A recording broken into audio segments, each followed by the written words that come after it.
Mike Sullivan. I'm a former IRS agent and teaching instructor. Welcome to my YouTube channel. This is the home of the 5-minute video.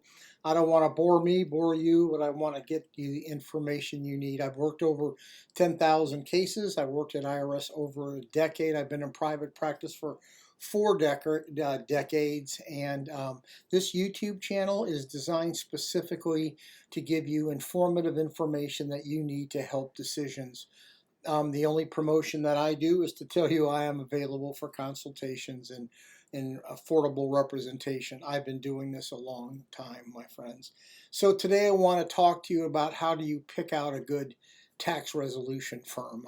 I should know, I have one myself, and how I know what to tell you is if you don't use me, what to look for in other people.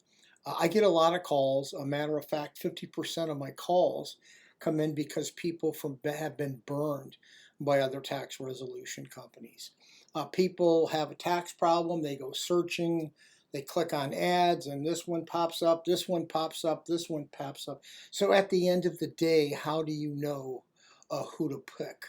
You can do the normal things by look at reviews and ratings and what people say. The only problem with that, truthfully, is a lot of those are bought. A lot of those are put together. A lot of those are companies who buy stars and ratings and people who go ahead and give them good reviews. Obviously, you can't contact any of those people. They don't want them to contact any of those people either, but they set this, they have this whole team. They can spend up to $100,000-$200,000 a year making themselves look good. You really have no idea. So I'm just going to give you just a couple of hints. First of all, you can always check the complaint history. Never believe the Better Business Bureau rating because they're really a bunch of crap. Anybody can trick or fool the Better Business Bureau, but you can't trick or do anything with complaints. The big thing, how you determine who to use, is when you contact that firm, who are you talking to? My guess is 90% of the firms you're calling a secretary or a salesperson. The big firms all use sales people. That salesperson's job, and they have scripts, is to get into your pocket and to determine how much they can make from you over how long of a period of time.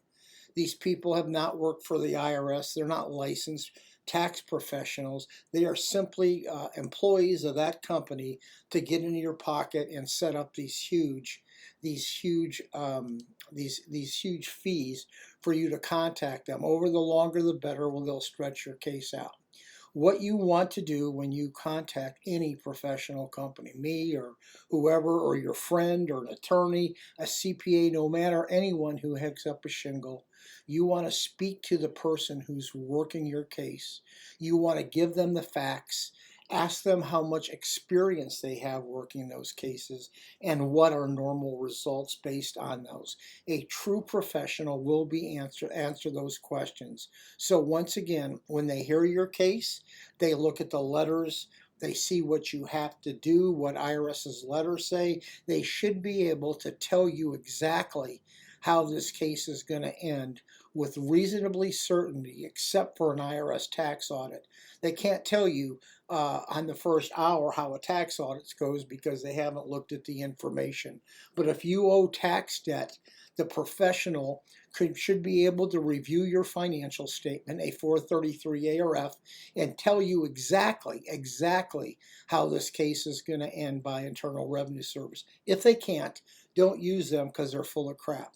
Anytime you deal with any professional, make sure they're looking at your current financial statement used by IRS. And two other things, make sure you're doing and make sure you're current with withholding or estimate payments. So remember, don't talk to a salesperson. Talk to the person that actually is going to be working your case. Ask how much experience they have, and based on the facts of your case, what the outcome should be. Thank you very much. If you have any questions, you're actually welcome to leave me comments. You want me to do a YouTube on something, I'm happy to go ahead and do that. By the way, if this information was helpful, leave me a subscription. I think there's a little button down there or a bell YouTube apparently thinks that's really cool if I have them. But if you want me to talk on a YouTube on a subject, just go ahead and leave me the subject. I'll get your YouTube out. Thank you. Once again, I'm available for consultations, representations. Have a good day.